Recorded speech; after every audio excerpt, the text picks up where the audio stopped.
Assalamualaikum, perkenalkan saya Insia Anissa, jurusan Ekonomi Pembangunan, Fakultas Ekonomi, mata kuliah Mikroekonomi 1, saya dari Universitas Borneo Tarakan. Di sini saya akan mempresentasikan materi diskriminasi harga. Apa itu diskriminasi harga?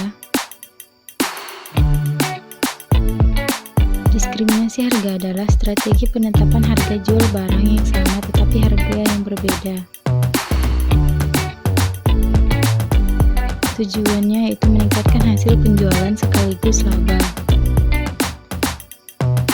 Diskriminasi harga mengacu kepada pengenaan harga berbeda untuk produk atau jasa yang sama, yaitu kelompok pelanggan berbeda atau pasar yang berbeda. Diskriminasi harga internasional yaitu disebut sebagai dumping.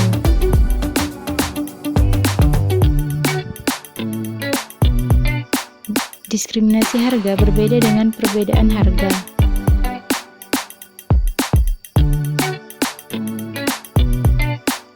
Apakah diskriminasi harga melanggar hukum?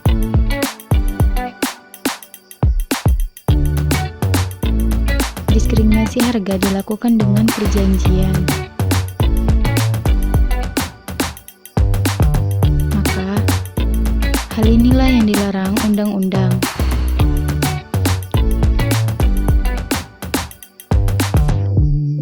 Yaitu oleh Pasal 6 Undang-Undang Nomor 5 Tahun 1999. Namun, tidak semua diskriminasi harga itu dilarang. Yang pertama, perbedaan tingkat persaingan. Yang kedua, adanya struktur biaya.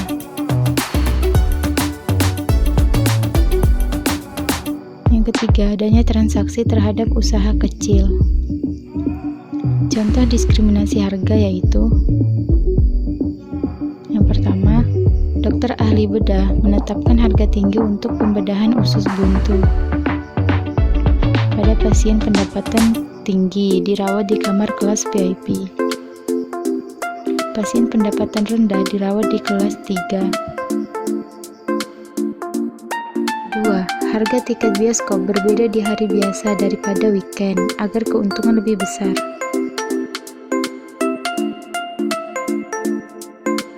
Ketiga, harga barang yang dibeli barang pabrik lebih murah daripada dipasarkan di toko-toko atau swalayan.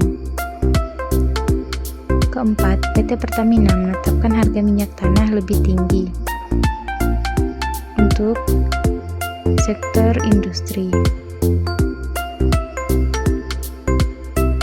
daripada sektor rumah tangga.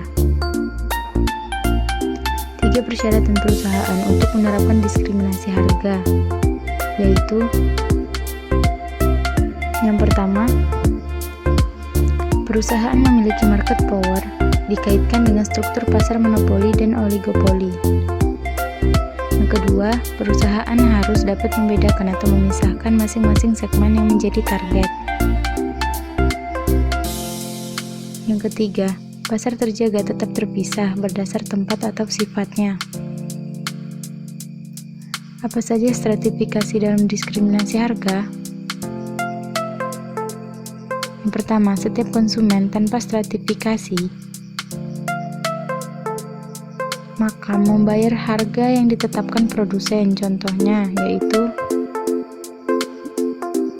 adanya jual beli berlian. Yang kedua, melihat jumlah kuantitas pembelian atau semakin besar pembelian semakin murah. Contohnya yaitu barang-barang elektronik. Ketiga, membedakan stratifikasi kelas atau kelompok konsumen dalam penetapan berbeda. Contohnya yaitu harga khusus untuk pelajar dan orang tua. Tipe-tipe diskriminasi harga yaitu diskriminasi harga tingkat pertama. Penjual memasang harga tinggi pada pelanggan sesuai jumlah yang sanggup dibayar. Diskriminasi tingkat 2. Pelanggan dikenakan biaya berbeda tergantung kuantitas tertentu. Diskriminasi tingkat 3 atau diskriminasi harga kelompok.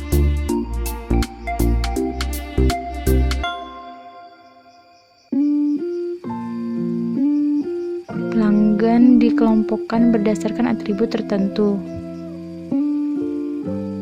Keberhasilan diskriminasi harga yaitu yang pertama, perusahaan mencegah pengiriman barang dari pasar yang murah ke pasar yang mahal.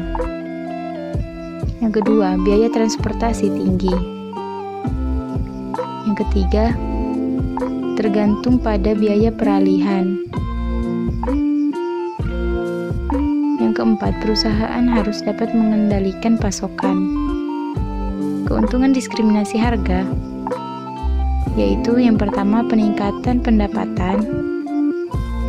Diskriminasi perusahaan memiliki dua sisi yang berbeda. Bagi beberapa perusahaan, mereka masih bertahan, namun perusahaan lainnya merugikan. Contoh perusahaan transportasi mendapatkan keuntungan akan diskriminasi harga. Yang kedua, peningkatan layanan konsumen. Dengan menggunakan hasil dari diskriminasi harga untuk memenuhi kebutuhan konsumen. Ketiga, memberikan keuntungan kepada konsumen. Harga spesial atau murah yang diberikan untuk lansia. Keempat, mengelola permintaan konsumen. Memberikan harga murah untuk tiket transportasi di pagi hari. Untuk menghindari membeludaknya permintaan konsumen di siang atau malam hari. Kerugian diskriminasi harga yaitu yang pertama, harga terlalu tinggi untuk beberapa orang. Konsumen membeli tiket pesawat di jam sibuk, harganya jauh lebih tinggi dibandingkan jam biasanya. Yang kedua, surplus konsumen menurun, menyebabkan kesenjangan semakin besar di dalam masyarakat. Yang ketiga itu ketidakadilan bagi konsumen. Meskipun diterapkan berdasarkan kelompok sosial, konsumen masih bisa merasakan ketidakadilan. Yang keempat, biaya administratif. Konsumen dibagi ke dalam beberapa kelompok, diperlukannya biaya yang besar. Biaya administratif yang dikeluarkan perusahaan bisa berdampak peningkatan harga produk. Kesimpulan, diskriminasi harga adalah strategi penetapan harga jual barang yang sama tetapi dengan harga yang berbeda. Tujuan utama produsen melakukan diskriminasi harga yaitu untuk mendapatkan keuntungan yang lebih tinggi. Hampir semua pelaku bisnis itu memberlakukan adanya diskriminasi harga untuk meningkatkan penjualan dan memperbesar keuntungan. Sekian, terima kasih.